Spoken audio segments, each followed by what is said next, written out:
Today we were supposed to talk about the contrast in styles among writers who came to prominence during the Jazz Age. But at the moment, Hemingway and Fitzgerald seem pretty irrelevant to me. I'd like to share something with you I think is appropriate. Patsy, would you do the honors? Okay. The Buck in the Snow by Edna St. Vincent Millay. How strange a thing is death, bringing to his knees, bringing to his antlers the buck in the snow. How strange a thing. Could I see a moment, please? Go on.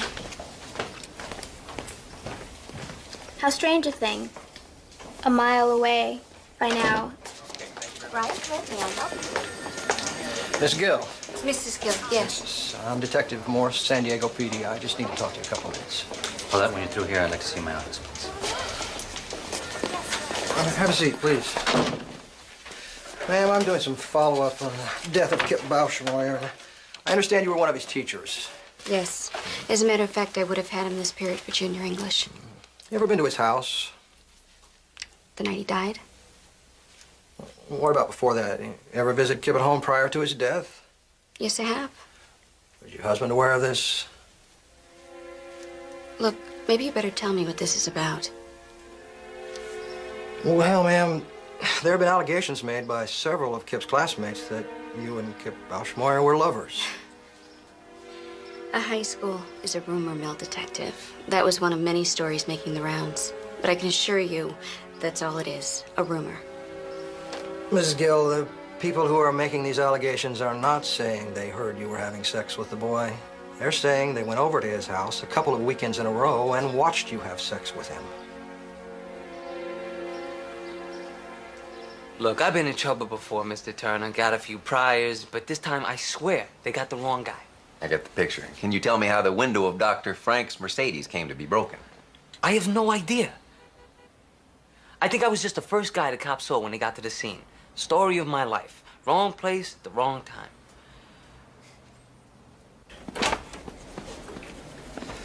I'll call the DA's office, see what they're offering. Well, you got my number, right? I'll be in touch. Everyone's entitled to a defense, Doreen. Oh, I need you to hold down the fort for a couple hours. I'm having my boat painted. I want to be there when they take her out of the water. Wait. Roger Gill just called. He wants some representation for his wife. Who? Honestly, Owen, you really should start reading the paper again.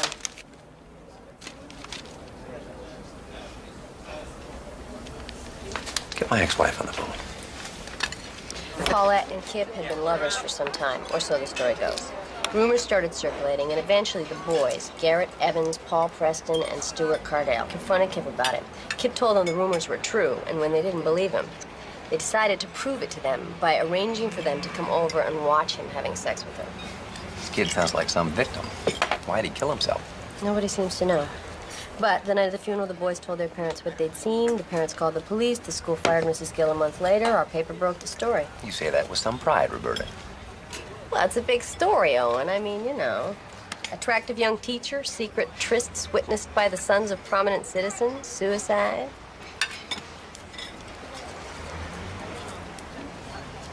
Why the sudden interest? Oh, I don't know. I suppose I like a good scandal as much as the next guy. No, you don't. You're her lawyer, aren't you? Well, it's not 100% yet.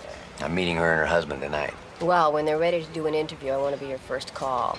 I'm not your ex-wife for nothing. Well, I hate to burst your bubble, but I have a feeling this one's gonna get settled quick. Are you sure about that? We hear some pretty important people have an interest in seeing this go all the way. Like who? You know, Kip is from Briarcliff. The people out there have a lot of political pull. I'm sure the district attorney's office will put up a big show of outrage, but at the end of the day, this is a rape case where the victim can't testify and the accused is a 28-year-old female. They have bigger fish to fry. Of course, the press thinks she did it. Well, I suppose we do. I mean, the boys all pass polygraphs, you know? Besides, why would anyone make up a story like that? I've had the car a long time, but she's got real low mileage. I can't interest you in a trade-in? No. We don't need two cars. Besides, my wife can't drive a stick. Well, she looks real clean. Tell you what, I'll grab my jacket, we'll take her for a spin. We got to be at the lawyer's at 5. You represented a guy at work on a DWI? This guy said he was definitely over the limit, but somehow Owen Turner got the whole thing thrown out of court. What? That guy recognized me. You want to blow him off? We'll take the car down somewhere else and sell it. No, what I really want is for you not to sell the car. Why don't we meet with this lawyer first and see how much it's gonna be? I already asked. It's $5,000 just to walk through the doors. You ready to go, Mr. Gill? Paulette, the car doesn't mean anything to me. I know that's not true. I'll be right back.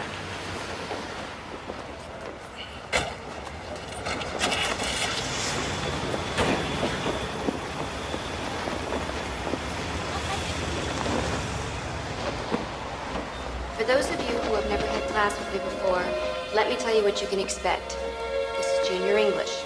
We're going to be studying some of the great works of Excuse me, literature. Mrs. Gill. This here is Kip Bausch-Moyer. Hey, Kip. Oh no, here's trouble. Nice to see you too, Patsy. Hi. Just go find a seat. Go, now. I'm in love. I want to go like those jokes on unemployment, Bushmeyer. If I were you, Mrs. Gill, I'd separate him from his cronies. He's a lot less funny without an audience.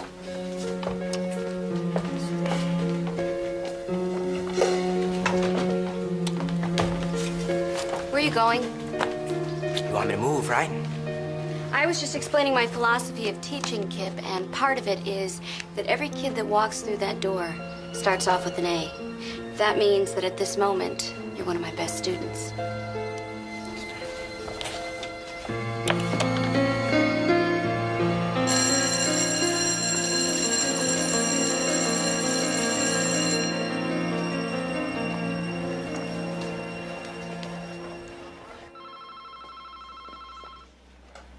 Law offices? I'm sorry, Mr. Turner's with a client at the moment. Mrs. Gill, on Friday you will be charged with 2 counts of sexual assault. Am I gonna have to spend time in jail?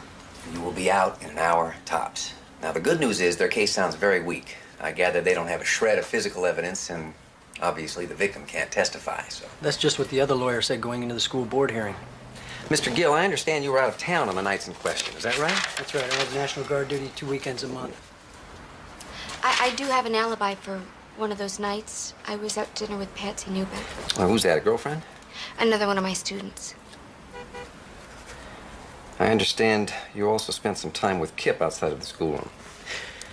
Would you describe him as promiscuous? What the hell kind of question is that? An important one. Promiscuity can be a defense on sexual assault. That's going to be your defense? She did it, but it's okay because he wasn't a virgin? Mr. Gill, look. No, you look. I thought I explained this over the phone. My wife didn't do this. These people are on a witch hunt. And we need a lawyer who's willing to take them on. Mr. Gill, I understand that you have both been through hell. Now, if you want something for your pain and suffering, I suggest you contact a civil attorney. I'm a criminal defense lawyer. My job is to see your wife acquitted by whatever means the law allows. It's been really tough on Roger. After I was fired, he had to drop out of school and get a job. And the publicity has... It's been really hard to take. Well, I can tell you it's only going to get worse. That's why I'd like to explore the possibility of a plea bargain. But I'm innocent. You didn't ask me that, but I am. Sometimes I think those of us in law enforcement can lose track of what's really important. Like being able to send your kids off to school without worrying about them being molested. So am I concerned that the prosecution of Paulette Gill is a waste of time and money? No. In fact, I would say the message I'm getting is quite the opposite. Pam, if you have any follow-up questions, give me an answer. Thank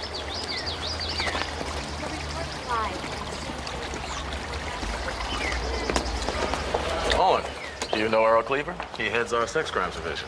By reputation. Your reputation precedes you also, Mr. Turner. Shall we find a room? I understand your office initially declined to press charges. Only because of the difficulties associated with prosecuting without Kip's testimony. Since then, new evidence has surfaced that convinced us that this prosecution was warranted. I was just telling Earl what a zoo it was this morning. Given the nature of this case, I think it's safe to say we should all anticipate intense media scrutiny. Yes, well, it's good to see you're doing all you can to minimize that, Earl. Given all the hoopla, I'm surprised you didn't assign a second chair. Oh, Hugh is the second chair. I'm the lead prosecutor on this. You mean you personally? Hugh is a fine prosecutor, but the DA and I both felt that given the public interest in this case, the most experienced hand should be put on. But we're getting ahead of ourselves, and we're here to avoid going to trial. Here's our offer. She pleads guilty to 1 felony count. We drop the other charge. We recommend that she does 2 years probation. And we'd also want some guarantee that she never teaches school again. Are you serious? Oh, it's a fair offer. If this goes to trial, we'll be asking for the maximum on both counts. She could do 4 years. Oh, come on. There's no evidence that this relationship, if it even existed, was anything but consensual. That's not informed consent, is it? We like our case, Mr. Turner. We have 3 eyewitnesses. These boys are nice kids. Good, solid families, and nothing to gain by lying. Sure impressed the hell out of the grand jury. There's also the statement she gave the police on her. She acknowledges she was in the house twice in November to help him with some personal problems. She did it. We know she did it, and it's going to be easy to prove. Well, I still can't take her an offer like that. She claims she's innocent. I guess we'll see in court.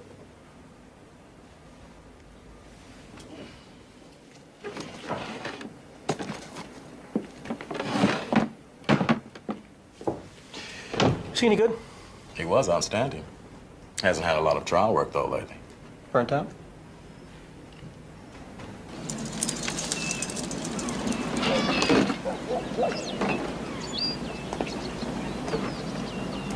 Miss Gill. I saw you on TV again. Yeah, I'm getting to be a real celebrity, Danny. I'll tell you, it's not much fun. Well, at least you look good. I mean, that's something, right? What's with the books? Don't tell me you're back in summer school. Afraid so. You don't know what happens. The weather turns nice, suddenly my grades go south. You know, I was gonna ask you, you think you could help me with my homework again this summer? Oh, gee, Danny, I don't think that's such a hot idea. Danny! Oh, hell. Get in the house. All I was doing was now. talking to Get in the her. house. Don't talk back to me. I will deal with you later. I told you to leave him alone. He talked to me first. I don't care if he did talk to you. Nothing said you got to answer. This is my What the hell's child. going on? It's okay, Roger. Your wife was talking to my boy. I told her last time I would call the police, and I will. Well, maybe what your boy needs is a Roger, leash. that's not necessary. Look, you're on my property, lady. Now get the hell off before I call the cops. You know something? I cannot wait until they lock you up. People like you do not belong in decent company. Roger. You, get in the house.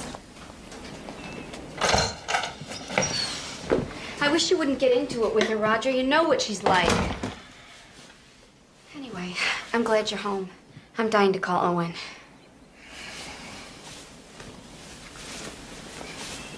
Trial starts in 8 weeks. You called him? That's right. I knew he wasn't gonna be able to make any deals. I figured I'd spare you the grief.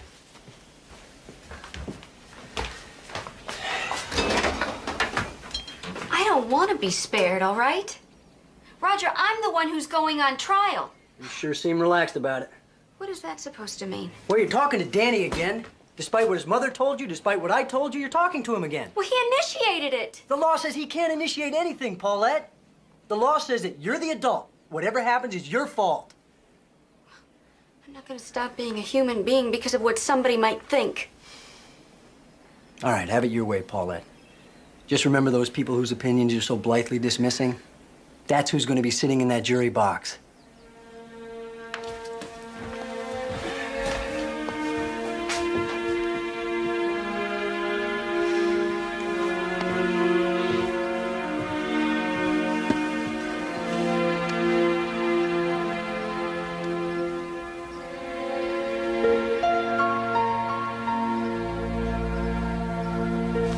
I hope your coach isn't going to give you grief about missing football practice. He doesn't have much choice. If I don't get my grades up, I won't be on the team. You know, Kip, you have a real flair for language. Spelling, however.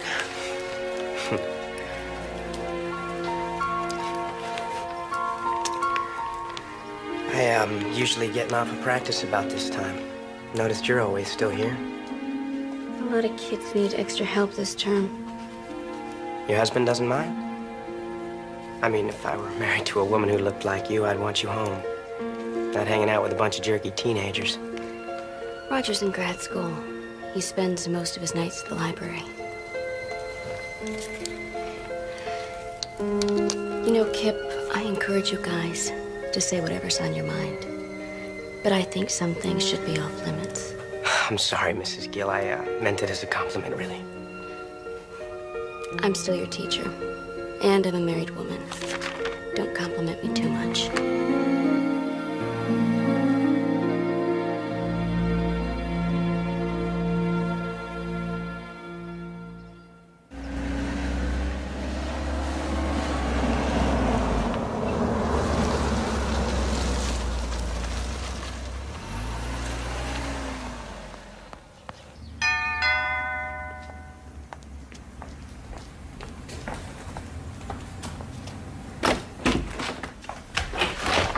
Hi, Miss Newbeck, Patsy Newbeck.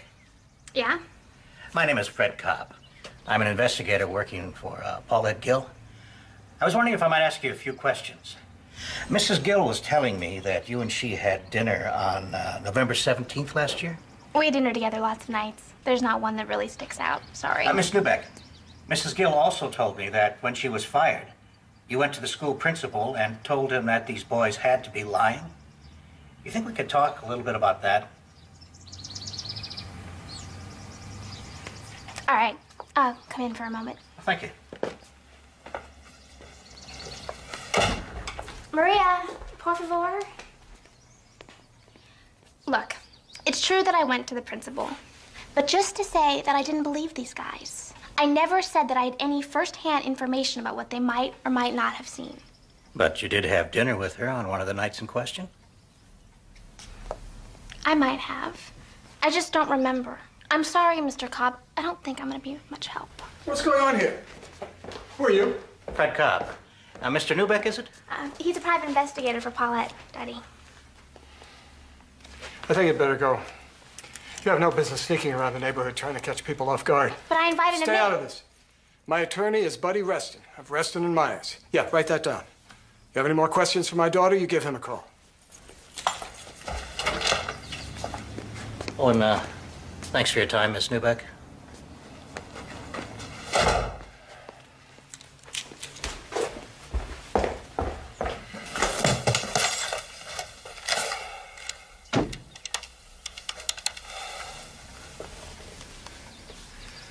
Let me have Evie Bashmore, please. Evie, Don Newbeck. Listen, I think it might be a good idea if we got everybody together.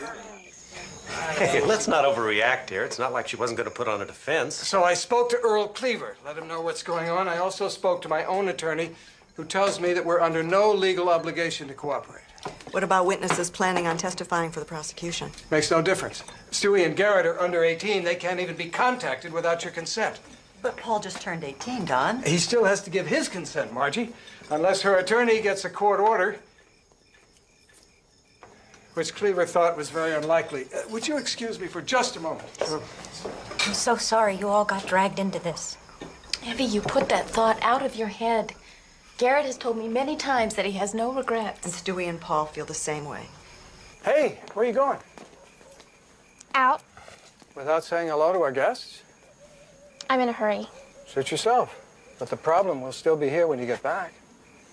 Look, Daddy, for the last time, I don't know anything about Paulette and Kip. I think you do know something. The way you and that Gill woman palled around, hell, you probably know everything. Patsy, do you understand that it's not just about Kip's family anymore? Do you know that if Mrs. Gill is found not guilty, she can turn around and sue the boys and their families, our friends, for everything they own? And there's a bigger picture here, Patsy. There really is. Somebody has got to protect our way of life from sleazy influences like that. Do you understand that you go to a public school that is better and safer than most private ones? You think that happens by accident? Well, if it happened in Briarcliff, Daddy, I'm sure you had something to do with it.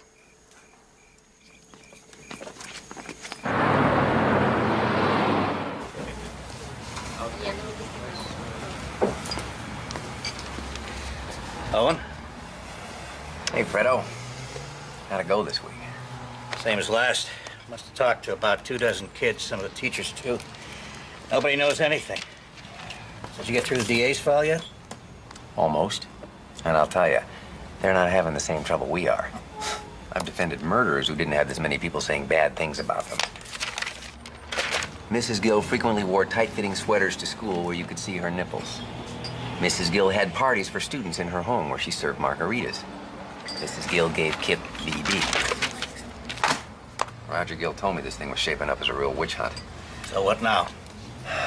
Once you get past all the hearsay and innuendo, Cleaver's whole case really comes down to the testimony of these boys. I think our defense has to be that they are just flat out lying. Well, what's their motive? Well, their friend had just killed himself. Somebody had to take the heat, right? Yeah, these boys are real Eagle Scouts, Owen. Even if they were looking for a scapegoat, it's hard to believe they'd commit perjury to do it. Kip died on Thursday. His funeral was on Monday. That gave him 3 days to cook this thing up. From now on, I want you to see what you can find out about where they were that weekend. Yeah, I'll do my best. I haven't seen you this worked up in quite a while, Owen. You know, I don't mind a fair fight, but these rich folks are ganging up on our client, Fred. That irritates me. They may be ganging up on her, but that doesn't make her innocent. You have doubts about that? She seems like a real nice lady. On the other hand, it's been my experience that there's usually at least a little fire at the center of this much smoke. I don't want you to be concerned about this lack of cooperation. It's not unusual. And Cobb will keep talking to kids right through the trial. Well, what about Patsy? She wasn't too helpful. But calling her presented certain problems anyway. Like what? She's not a perfect alibi. You could have had dinner with Patsy and then gone over to Kip's. And I think we want to soft pedal your extracurricular relationship with these kids as much as possible. Now, a number of people have commented on Kip's flirtatiousness with you. I'd like to know a little more about that.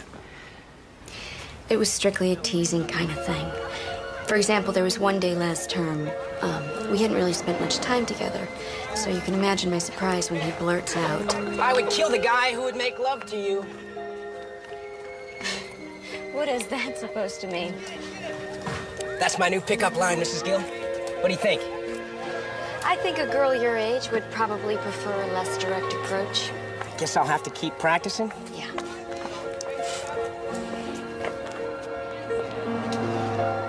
You never reported this behavior to anyone?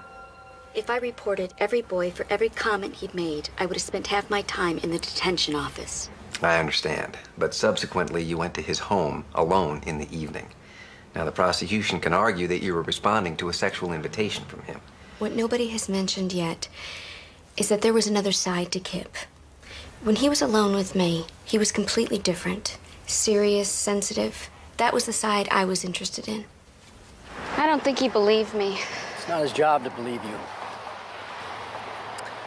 That pickup line business, you never told me about that either. You never told me he said anything that overt. Didn't I? No? I guess I was just embarrassed. I'm sorry. Listen, it's still light. You want to stop and get some coffee or ice cream or something?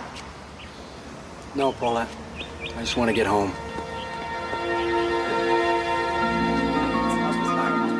This is Jake McGee here at the San Diego County Courthouse, where the crowd is building on this the first day of Paulette Gill's sex trial. The doors of the courthouse will soon be opening. This is Mary Kay Andrade reporting live from the San Diego County Courthouse.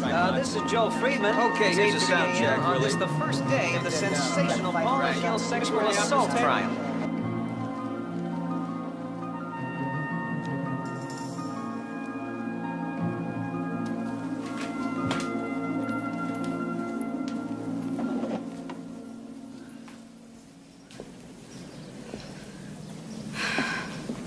Relax, Roger. We have plenty of time. I'm gonna wait outside.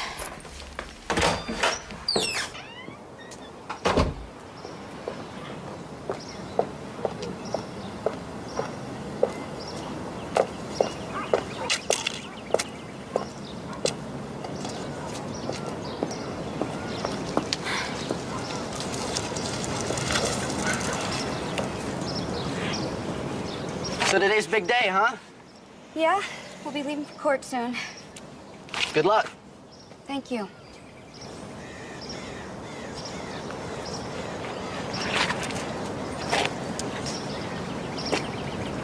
So how's school? Well, actually, I'm running for student council. Can you believe it? Danny, that's wonderful. Yeah. I mean, it's just for class rep, but, actually, I got to give a speech this afternoon. I had to come up with a platform and everything. You want to take a look at it? Oh. Now's not really a good time. Besides, your mom would kill me. She already left for work. Please, Miss Gill? It'll only take a second.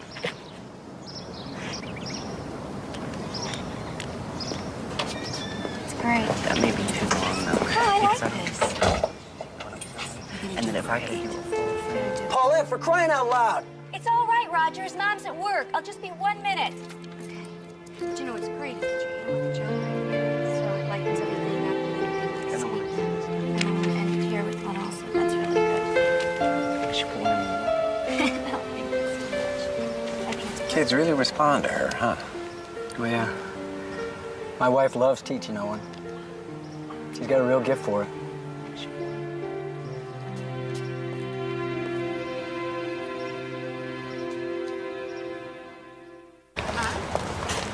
There they are!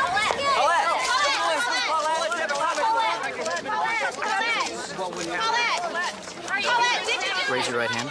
You swear the testimony you're about to give is the truth, the whole truth, and nothing but the truth, so help you God? I do. Would you state your name for the record? My name is Evie Bauschmoyer. I live on Bridle Ridge Road with my husband Wayne and my daughter Tracy. My son Kip also lived there with us. Mrs. Bauschmoyer, I know this is painful, but would you describe how you first learned that Kip had killed himself?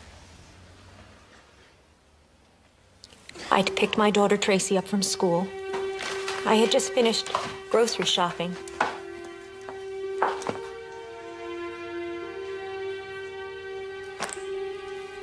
Tracy? Is your brother in his room? That boy skipped school again. I don't know what I'm gonna do. Tracy? Tracy?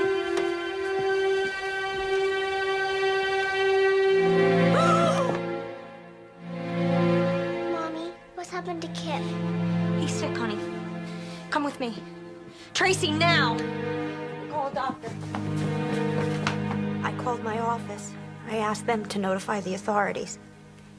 I needed to deal with my daughter right then. And then I phoned my husband. Shortly after this, people began to arrive? Yes. By then, it had been on the news. Did you see the defendant, Paulette Gill, at your house that night? Yes, I did. And at Kip's funeral the following Monday, did you see her there too? Not at the funeral, no. But afterwards, there was an open house. I'm Paulette Gill, Mrs. Bauschmoyer. I had Kip for English. Well, thank you for coming. I know Kip wasn't very popular with his teachers. Well, maybe that's because they didn't really know him. I can tell you he was very special to me. She told you he was very special to her? That's what she said. No further questions.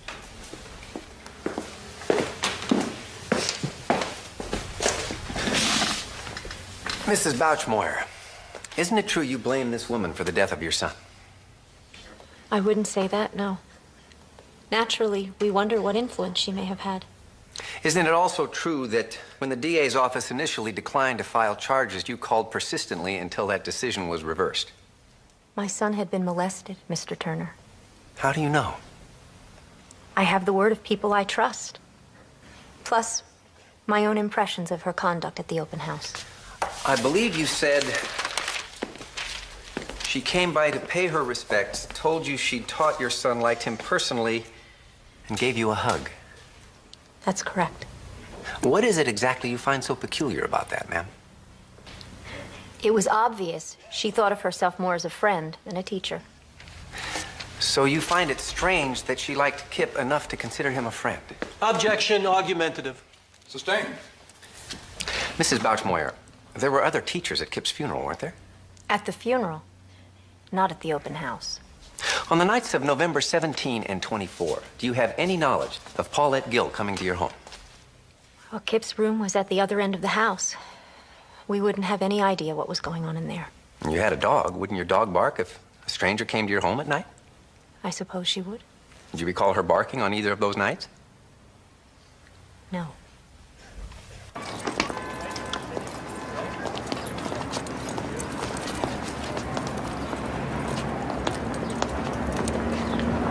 You think they'd at least send someone out to let us know what's going on, you know? I don't know how you guys can all be so casual about this. Paul, come on, all right? We're all in the same boat. Yeah. You know, it's starting to sound like you're sorry you're even here. I'm not saying that. Just real stressed out by all this, you know? Okay. Look, let's just not forget why we're here, all right? Yeah, we're here for him, man. That's right. We're here for Kip.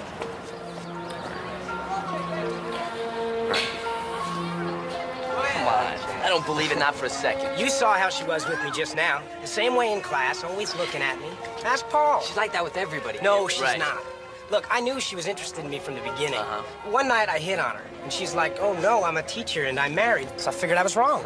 Then a few weeks later, she asked me to go have coffee with her. Starts telling me about how her husband doesn't understand her.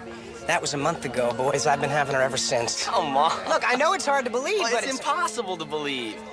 Wait a minute. Wait a minute. This time, you gotta put your money where your mouth is. I'm looking for Leland Grun. Yeah, who are you? Name's Fred Cobb. I'm a private investigator working on the Paulette Gill case. You Mr. Grun? Yeah, that's me, but I don't know what I could tell you because I only went to school there for about a year. Okay, thanks. Say, how'd you happen to come talk to me? Mrs. Gill gave me a list of students she thought might have something good to say about her. Mrs. Gill was all right to me. She tried to get me to stay in school. I wouldn't want to testify or anything.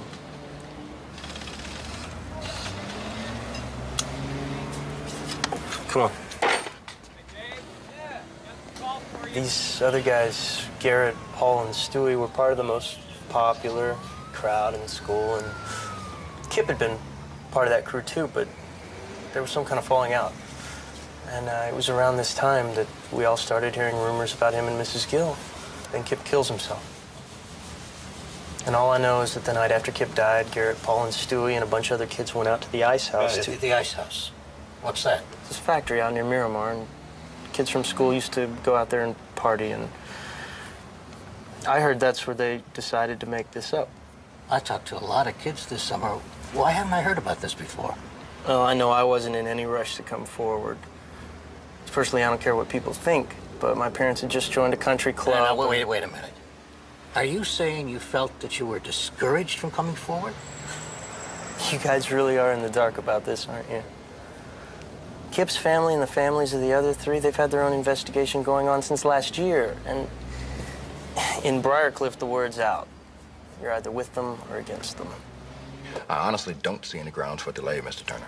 Your Honor, I now have reason to believe that much of this new evidence that Mr. Cleaver claimed as his reason for filing charges comes from a group of citizens who have a vested interest in the outcome of this case. As I understand it, all those people are doing is trying to protect themselves from any possible civil action from Mrs. Gill. There's nothing illegal about that. And I hardly think the existence of this one boy proves widespread coercion, Mr. Turner.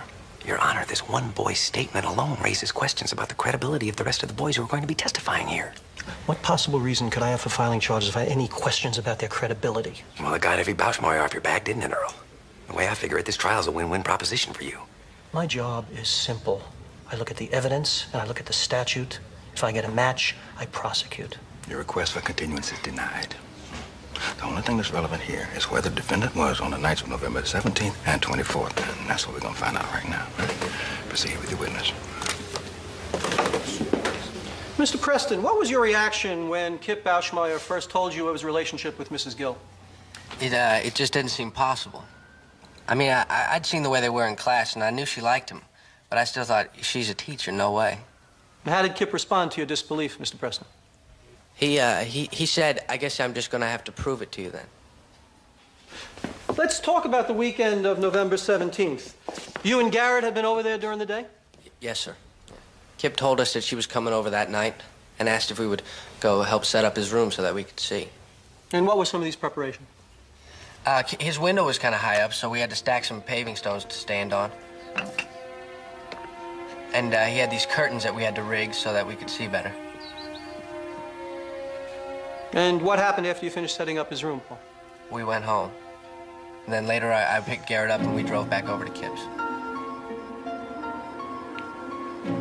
I knew what kind of car Mrs. Gill drove because I'd seen it a bunch of times at school. It was parked right where Kip had said it would be. Now, at this point, we're thinking maybe she's just over there talking to him, right? But on the way up to the house, I started to get cold feet.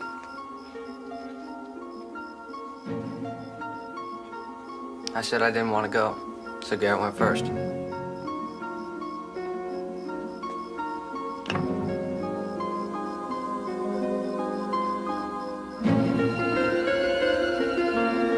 was scared we'd be caught. And then after a minute, he comes back and he says, somebody's about to do something to somebody. And that's when I went up to the window.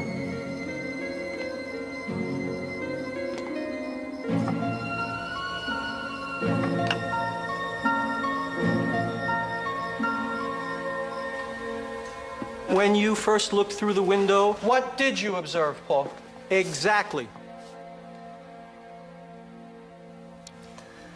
I saw my best friend, Kip Bauschmoyer, and my teacher, Mrs. Gill, having sex.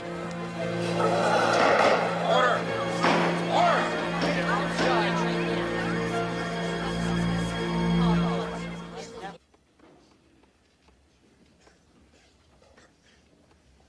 Your witness, Mr. Turner.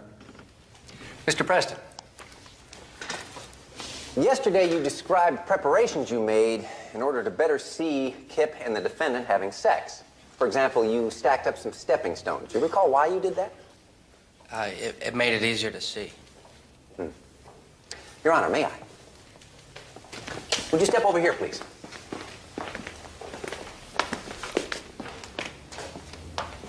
Right here. Now, I want you to imagine that the jury box is Kip's bed. Earlier, some photos were introduced indicating that the bedroom window is 5 feet from the base of the house. How tall are you, Paul? I'm 5'10". 5'10". Now, I want you to look at the jury while I measure out 5 feet.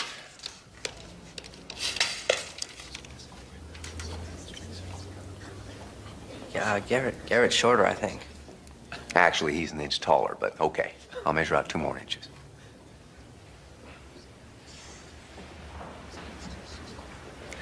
I'd like the record to reflect that I measured out 5 feet 2 inches, and yet Mr. Preston can still see the jury easily over the top. Can't you?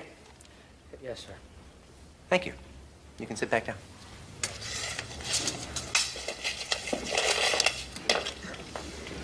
Now, when you were before the grand jury, you testified that after Kip and Mrs. Gill had made love, he turned the lights off to signal that they were finished. Do you recall that being part of the plan? Yes, that's right. He said, when I turn the lights off, you guys have to leave. So what you're saying is they made love with the lights on, and then when they were ready to go, he turned the lights off and they got dressed in the dark.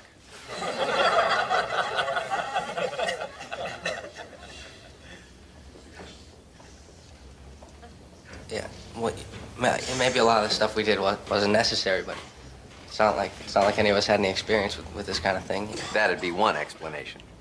Another might be that you guys made up the story and then never got around to going over to Kip's house to see if it checked out. That's not true. And we never discussed this among ourselves until after we gave our statements to the school. Have you ever heard of a place called the Ice House, Mr. Preston? Yeah, I've heard of it. It's a place kids from school used to hang out sometimes. And weren't you hanging out there the weekend after Kip died, along with Garrett Evans, Stuart Cardell, and several others? Yeah. Yes, sir. I suppose we were. Yeah. And Kip had just committed suicide, and yet the subject of what you had all witnessed between Kip and Paulette Gill never came up. Is that your testimony, Mr. Preston? Mr. Cardell, could you please tell us what happened on the weekend of November 24th? The weekend of November 24th, Paul and I were staying over at Kip's house. His parents had already gone to bed. We were just getting ready to watch video when the phone rings. And what time was this? About 11:30. So Kip's on the phone for a couple minutes. When he gets off, he's got this great big grin on his face. And he says to Paul, "It's on again for tonight." At that point, they told me that Mrs. Gill and Kip had sex the weekend before. And what did you think of all this, Mr. Cardell? I believed it. I had her as a teacher. You could say I'd seen her in action. Order. Let's leave the humor to the lawyers, Mr. Cardell. Please proceed. So anyway, Paul and I go outside to wait. About 10 minutes later, she shows up. I watch for 45 minutes, maybe.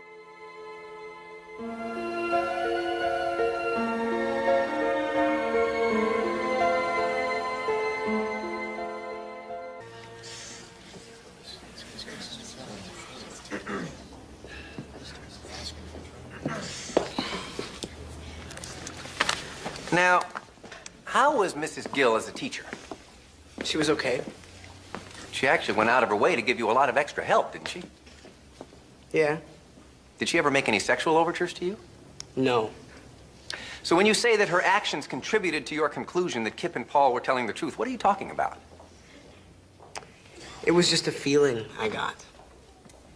After Mrs. Gill left, did you guys talk about what had just happened? You know, I don't think we ever really talked about it until after we gave our statements to the school.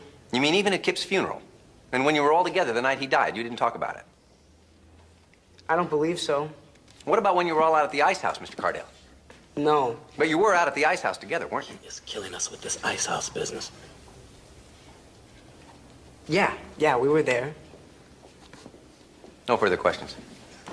Let's hold Garrett back for now. I want to interview him again. I want you to call Don Newbeck, tell him it's time to fish or cut bait. Got it. Any redirect, Mr. Cleaver? Sorry, Your Honor. In view of the hour, Your Honor, the state requests a recess until tomorrow.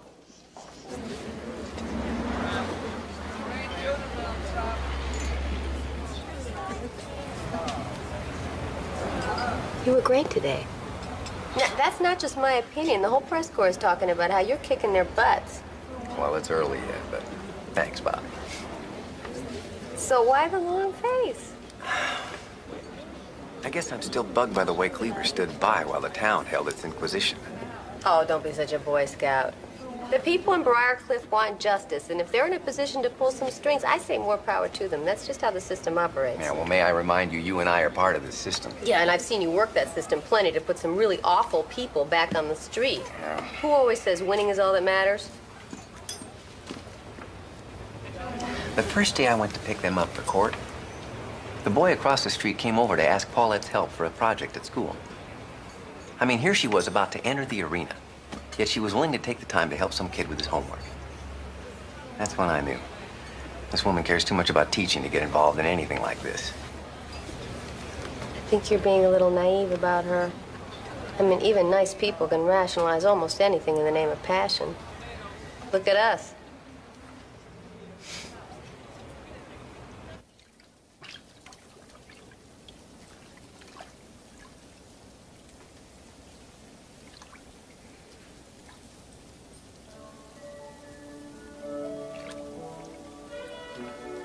Roger?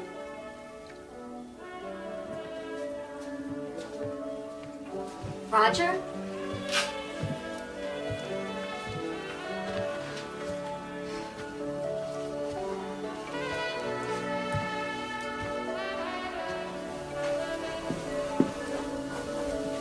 You know, it occurred to me I haven't cooked for you in ages, so I decided to whip up a special batch of my stir fry.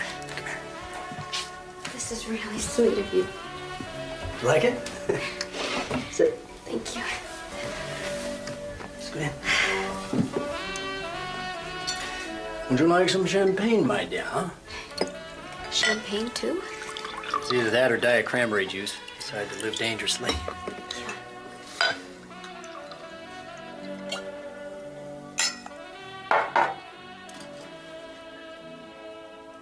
I really appreciate the thought.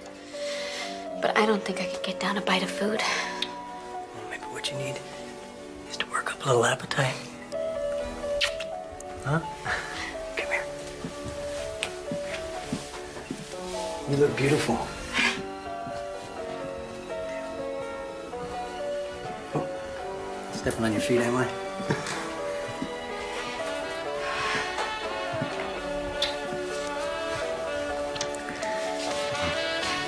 I don't feel very attractive right now. Oh, you are, believe me.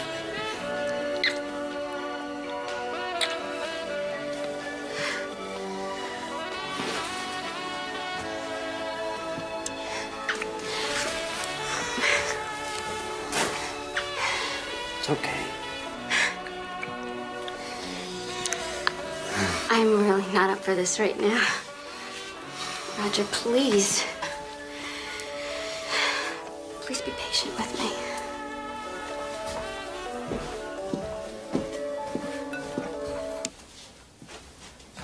As the boys' vice principal, it was my decision to transfer Kip Boschmeyer into her class. Miss Gill ran a somewhat informal classroom, but I thought the boy might do better in that environment. Did he? At first he did. But then I kept hearing that she was keeping him after class a couple times every week. Objection. Your Honor, this is blatantly misleading. There is no offer of proof that anything but studying went on at these after-school sessions. Let me see you two lawyers up here right now.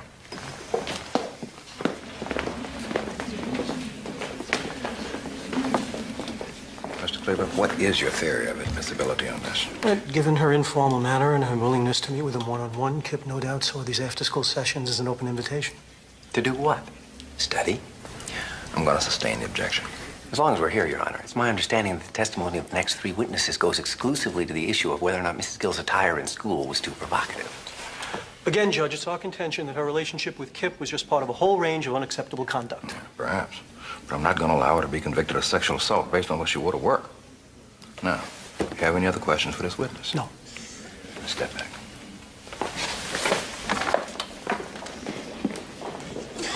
Mr. Garcia, you're excused. Thank you. You have any other witnesses you can call at this time? We do, Your Honor. She's not on our list, having only recently come forward, but she is in the building and ready to testify. Call your witness, Mr. Cleaver. The state calls Patricia Newbeck.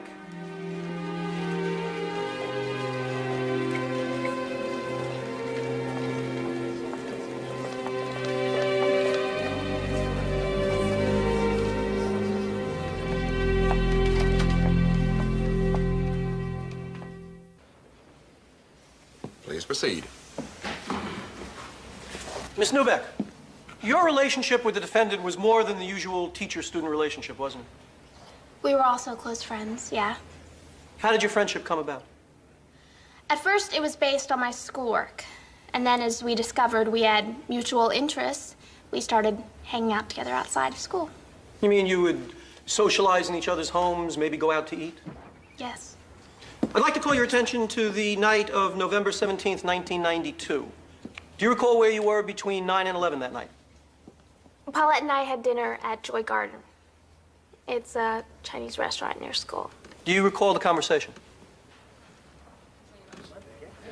Yes, I do. You asked my opinion, Patsy, and I'm telling you, I don't think you should be giving Bobby that kind of commitment. We really love each other. Why is it so hard for everybody to understand? I understand. I was in college. I was dating Roger. I was in love. And now here it is a few years later. And people don't always evolve in the same direction. God, Paulette, you and Roger aren't having problems, are you? I love Roger, but I don't think either of us really... She went on to say that since Roger had started grad school, he had gotten totally caught up in his work. She said he was distracted and losing interest in her. And had another complication in the Gill marriage developed at this time? Yes. Paulette told me she might be falling in love with Kip Bauschmeyer. Did she say what those feelings were based on? Kip was crazy about her. He was always interested in everything she had to say. Was it your impression that those feelings had been acted upon? That's how the subject came up. Paulette had a date with Kip that night, and she wanted me to cover for her. If my teacher looked like that, I probably would have killed myself, too. You know what she said when they caught her? No, what's that? She's cramming for an exam. What are you, crazy? Just two more questions. Would you say you were also close friends with Garrett Evans, Stuart Cardell, or Paul Preston? No, I'm not friends with their group at all. Have you ever been to the Ice House? I don't even know where that is. Thank you. No further questions. Miss Newbeck, you knew Kip Bauschmeyer pretty well, didn't you? Our families were close, yes. Initially, you were one of Mrs. Gill's strongest supporters. You told the school principal, your parents, anyone who would listen, that you thought Paulette Gill was not guilty of these charges. That's true. What prompted you to change your story? Paulette and I were friends, but I felt that what she had done was wrong, so I decided I couldn't support her anymore. When was that? I don't remember exactly. Miss Newbeck, this is a statement you made to the district attorney's office in April of this year. Do you recognize it?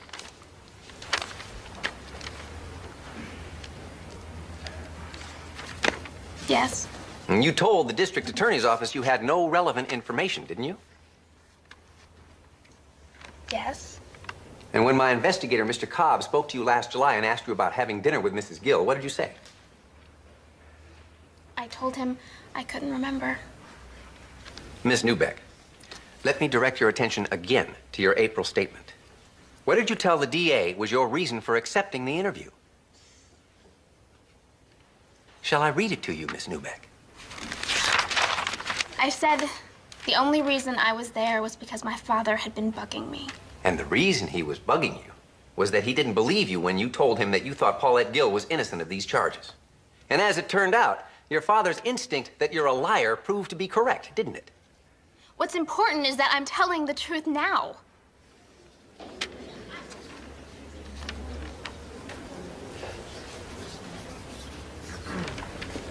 No further questions.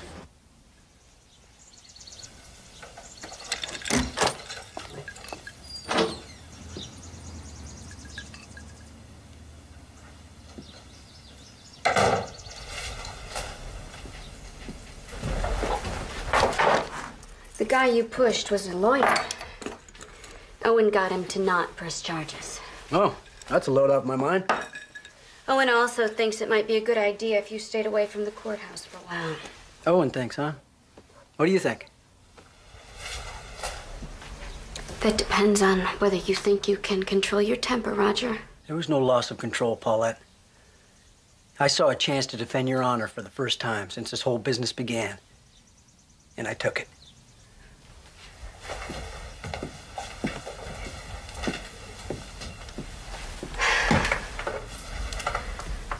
If you'd like to listen, I'd like to try to explain about Patsy. Did you discuss our problems with her or not? She took things I said at different times out of context. What context could there possibly be for talking to this girl about our marriage? You know, I never liked the way you were with those kids. How accessible you made yourself. But I didn't say anything because I figured that was your call. And because I never dreamed that what you were sharing were intimate details of our family life, Paulette. When kids come to you, asking advice and sharing their secrets, you find yourself responding in kind. Is that such a crime? It depends on how far it went, I guess, huh? Are you asking if it's all true? No, but when they say you didn't keep your distance, they're not wrong, are they? You did cross over the line, and you brought this down on us as surely as if you had slept with him. Maybe it's not such a bad idea if you did stay away from court. Well, I wish I didn't have to go to court, believe me. Our friends in the press, they'd have a field day. I don't care much about appearances right now. Well, I do. I'm not going to give those bastards any satisfaction. Let me spell it out for you. I don't want you there anymore. If that's the only reason you have for coming.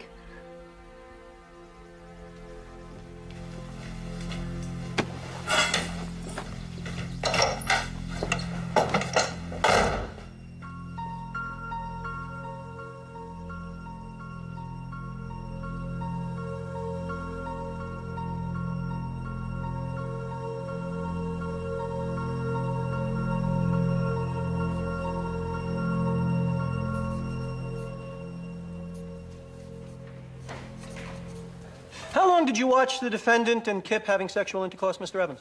About a half hour, of which I was at the window maybe 10 minutes altogether.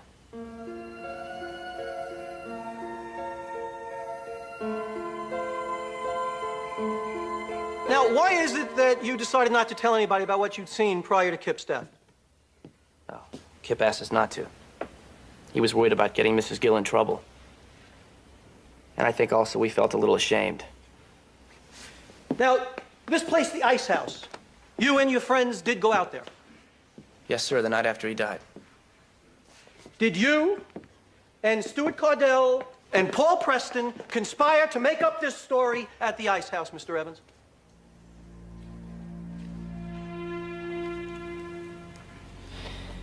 That would have been impossible, sir.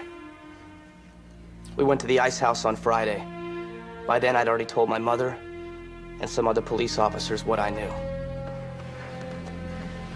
No further questions. All Garrett's testimony really proves is that he was the first one to tell the story. We can argue that he was the ringleader, but it hurt us. And as for Patsy Newbeck, Can't we call Leland Gruen?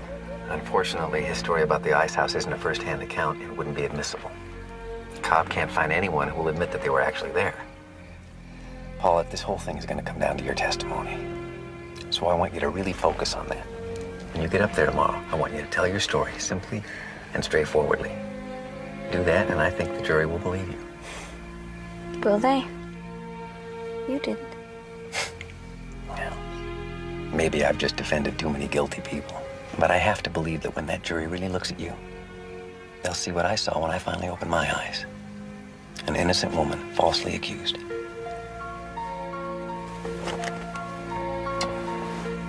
Good night, Owen. Okay, 1:15. Here's the 5-day forecast for Southern California. Mostly clear through this period, except for areas of night influence of clouds and fog near the coast. That's what we need again. Lows overnight of 52, highs expected in the daytime of 72. A little bit warmer inland, of course. And looking ahead now for the next 5 days, we expect temperatures to remain in the mid-70s with some rain likely early next week. We'll be right back after this message.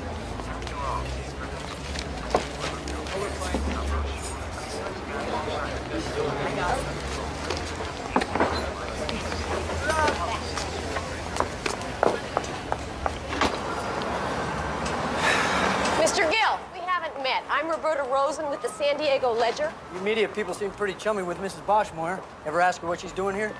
Witnesses aren't allowed in the courtroom, but she comes to the courthouse every day. Ever ask yourself what it means? I think it helps her cope with the loss of her son. I came out here to give you equal time. Yeah, well, our lawyer advised us not to speak with the press. Then you can't complain about the kind of press you're getting, can you? And that's it, huh? You think saying that absolves you of responsibility? You think there's some questions we ought to be asking? How about asking what I'm doing here? Why would I possibly stick by Paulette if there was any truth to these charges? Well, you haven't been sticking by her lately, have you? Your attorney told us you came down with the flu. You seem pretty healthy to me. You know, maybe I haven't handled myself as well as I could have. But I'm not a public figure. I'm just a guy that sells computers. And my wife is a woman whose only plan in life was to get married and raise a family and teach school. Before you make any judgments about us, why don't you ask yourself what your life would look like if it was put under a microscope? I love my wife, Miss Rosen. Excuse me.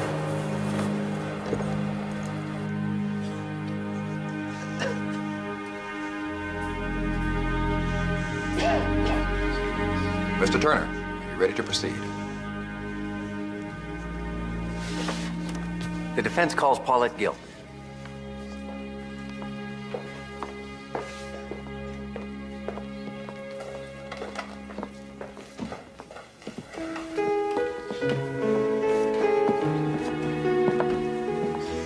Raise your right hand. Do you swear the testimony you're about to give is the truth, the whole truth, and nothing but the truth, so help you God? I do.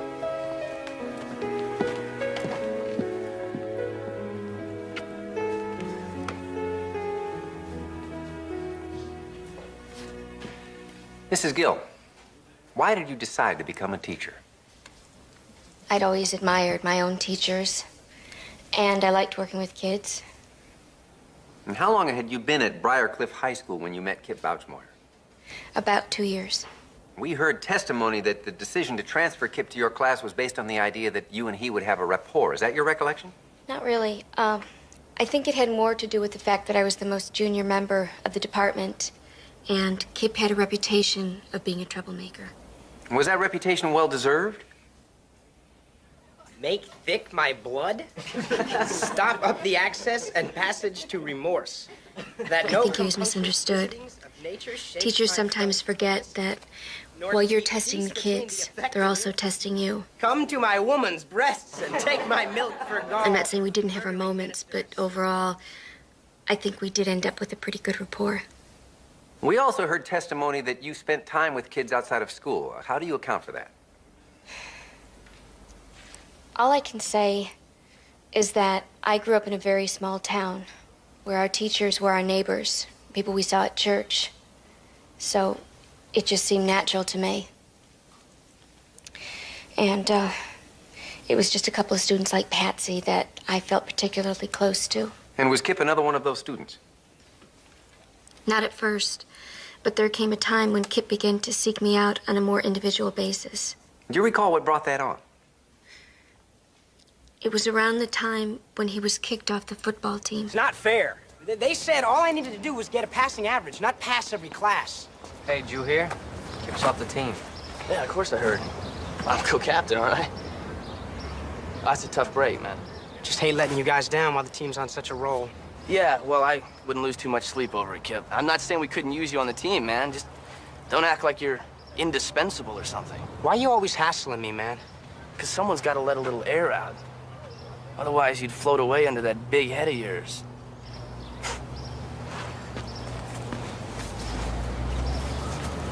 Guys, let's go. Blim said he'd give us a ride.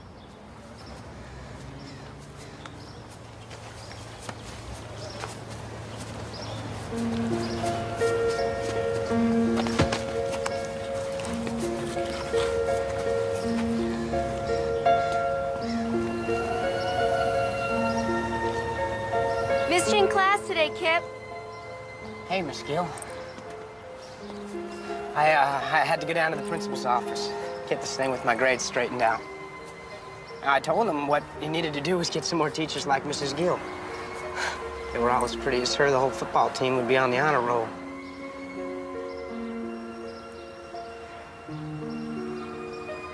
What are you doing right now? And when we were all little, I was the one who could run the fastest or climb the bigger tree. Garrett was just a little squirt, but I always included him. Now it's the other way around. The guy gives me nothing but grief. Well, maybe being co-captain has just gone to his head. No, he's just got it in for me. Stewie and Paul, they go whichever way the wind blows. In my opinion, being kicked off the football team isn't the worst thing that could have happened. You have more going for you than you realize, Kip. Yeah? Like what? Like the side of you I see right now. Your serious side. I like it, and I'd like to see more of it. You know, I never thought I could talk to a teacher like this. After that, he started calling me at home. I hadn't given him my number, but other kids had it, and it was listed. Now, at one point, you did have occasion to go to his home. Would you please tell the jury what prompted that? About a month after we had coffee, Kip called me one evening, very upset. Hello? Mrs. Gill, I need to see you. Kip, what's the matter? Please.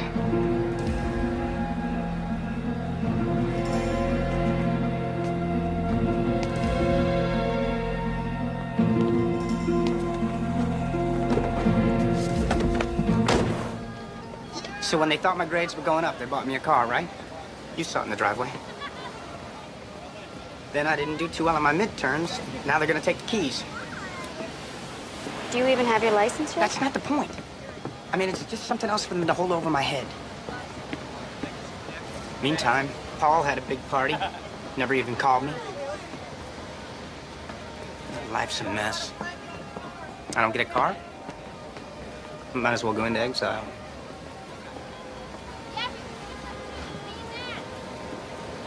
I'm adopted.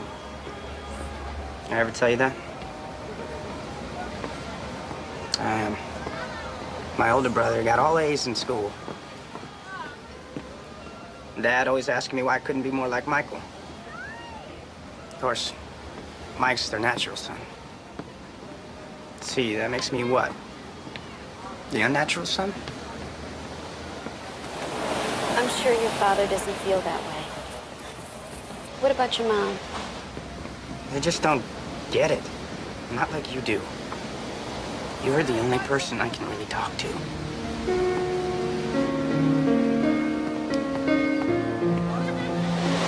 All I can tell you, Kip, is that it gets better. Eventually, you'll be out on your own, and the cars and your parents. what your friends think will seem pretty unimportant. Just don't know if I can wait till then. Let's talk about January. You began to hear rumors that you and Kip were lovers. What did you make of that? When you're around kids that age, you hear a lot of wild stories. But then somebody told me that Kip himself was the one who had started the rumors. And how did that make you feel? Used, betrayed. When I asked him about it, of course he denied it. And why didn't you report him to the principal, Mrs. Gill? At the time, I thought if I spoke to him myself, it would put a stop to it. Did it? No. I learned later that he continued to tell his friends that we were sleeping together. Paulette knows you're Until finally there was a confrontation. You say a word to What are you anybody. gonna do, Kip? Hit me? What are you gonna do, Kip? She just called you a liar. You're not gonna let her get away with that, are you? She can say whatever the hell she wants to say. It's true about me and Mrs. Gill. You guys all saw the proof. This is your proof? A pair of women's underwear you could have bought anywhere? Hey! Whoa! You just have that freshly bought look now, don't they? Give me those. Oh, hey! Give them to me. Give Give them to me. Give them. Teach his Give them to me. Oh, hey, I'm Garrett, open. give me those. Give them to me. Stewie, give me them. We always knew you were full of crap anyway.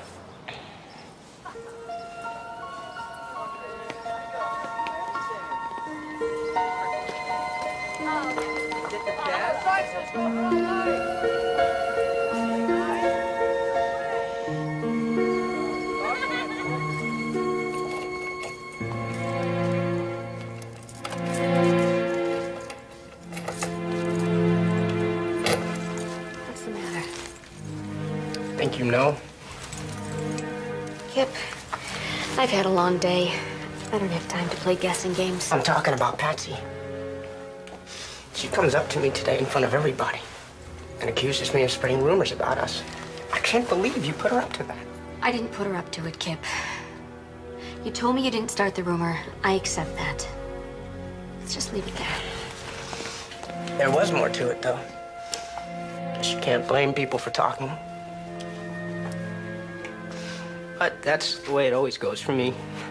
As soon as I get close to a girl, she backs off. Kip, listen to me. There was never anything more between us than friendship. And there was never going to be.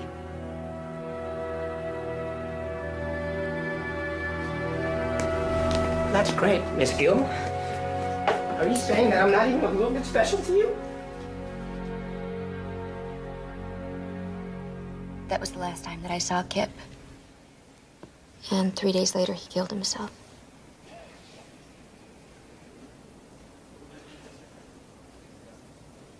Thank you. No further questions, Your Honor.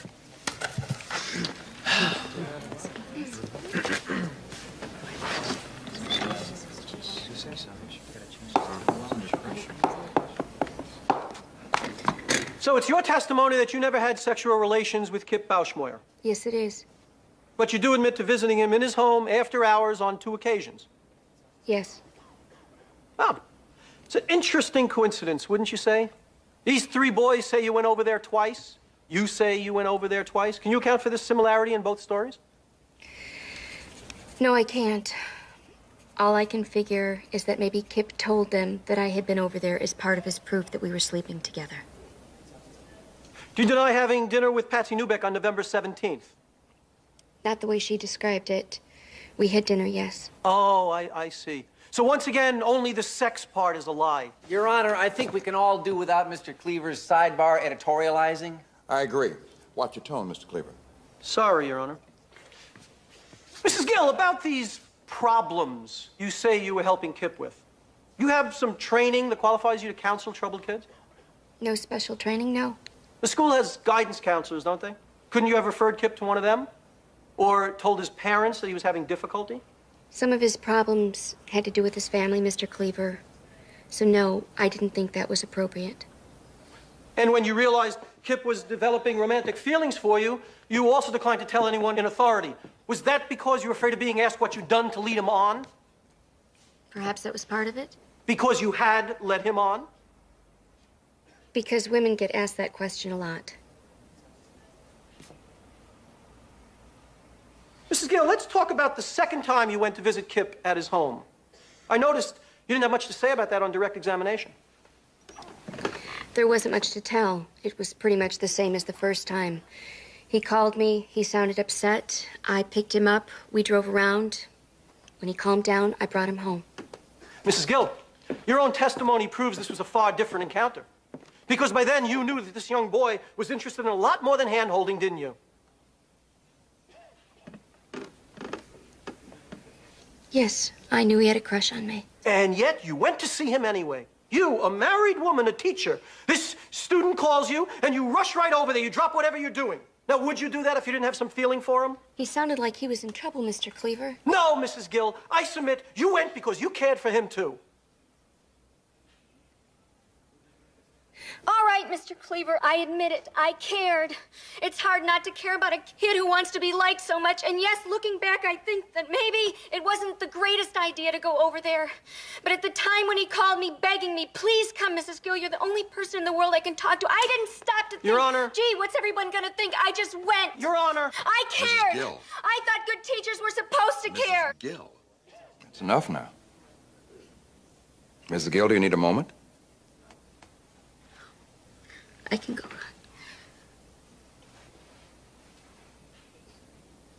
Mr. Cleaver. At this time, I have no further questions.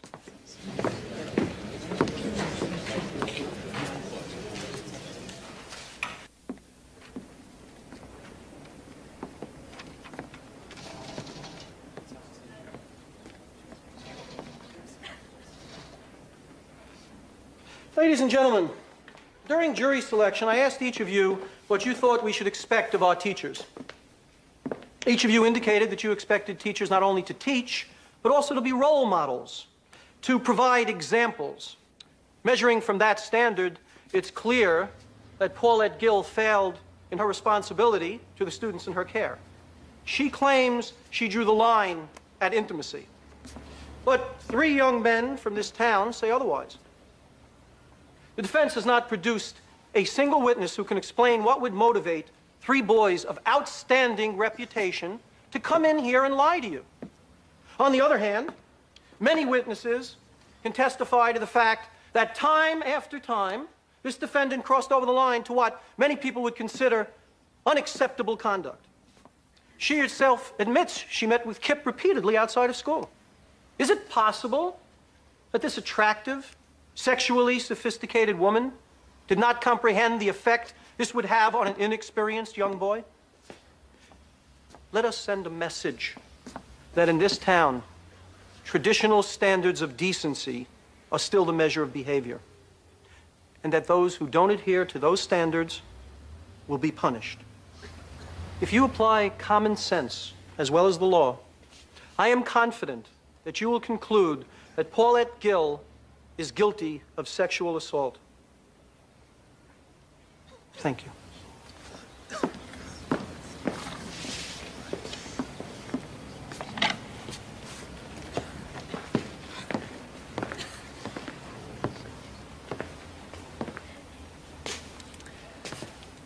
From the beginning, I felt that the most extraordinary thing about this case was that it was being prosecuted at all.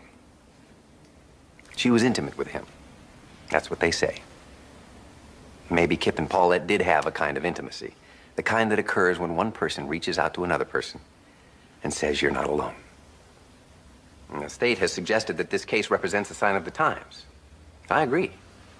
I think that the prosecution of this woman suggests that we have reached an age when simple human kindness is so rare that those who act out of it come under immediate suspicion, particularly by the people who, in this case, were unable to do what Mrs. Gill was able to do, reach this boy.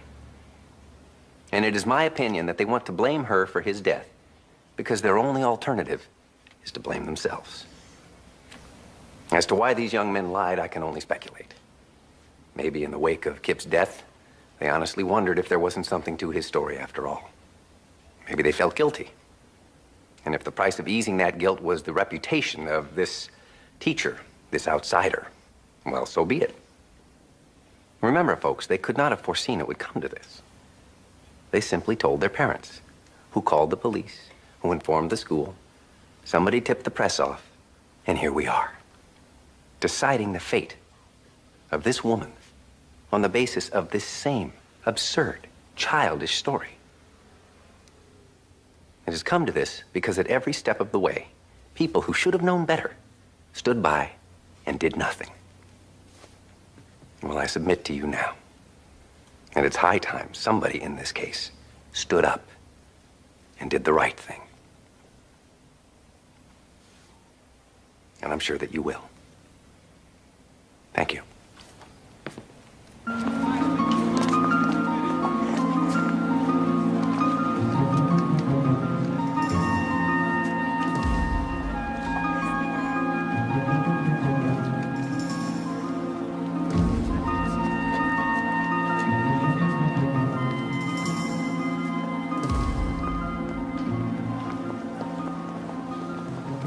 Relax.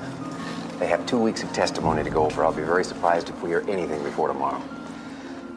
Paulette, I've just been informed by the Bouchmoyers' attorney the Bouchmoyers are filing a civil action against you. On what grounds? I haven't had a chance to go through it. I'm sure they've cooked up some theory of how Paulette deprived them of their son. Paulette, now this is really a nonsense suit. It's gonna be okay. No, it's not. This thing is never gonna end. It's all right. No, it's not. I love you, Paulette. We'll get through this. I'd just like to say that money is not the issue here. My concern is that this woman not be allowed to teach anywhere else. My son Kip is gone. But what about the other kids that are still out there? What do they have to look up to? What are their teachers representing to them? Mrs. Bouchmoyer, isn't this lawsuit a little inconsistent with your testimony last week when you said that you did not blame Mrs. Gill for Kip's death? Well, since then, new information has come to light. Mrs. Gill's own testimony shows that such an influence existed. Ma'am, are you just looking for a scapegoat? That's not the kind of people we are. The jury's back. Let's go. Hurry up, go back. Hurry up, let's go. Let's get it go, guys. All rise.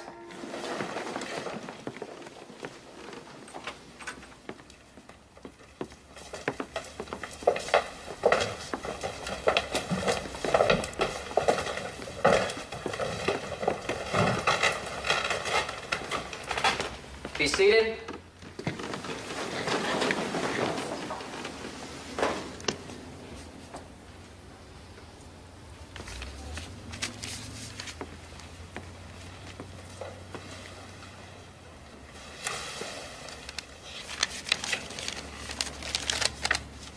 What do you suppose it means, jury only being gone an hour? It means they had their minds made up before they went out.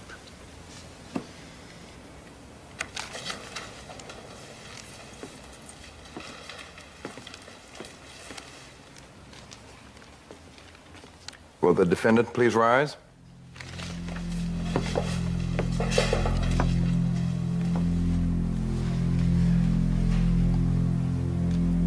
Madam Foreman, have you reached a verdict? We have, Your Honor. In the matter of the state of California versus Paulette Gill, we, the jury, find the defendant Paulette Gill not guilty.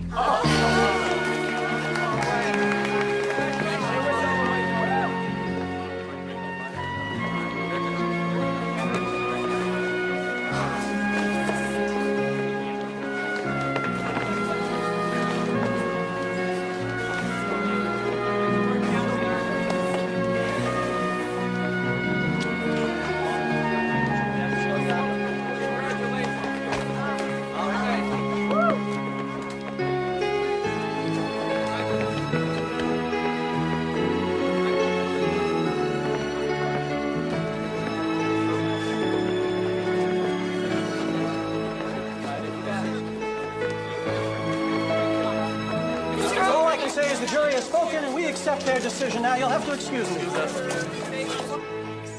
Okay. Oh, Paulette, you decide you want to get your teaching credentials back, let me know. Oh, I'll never teach again. Well, why don't we get the credentials back and then you can think it over?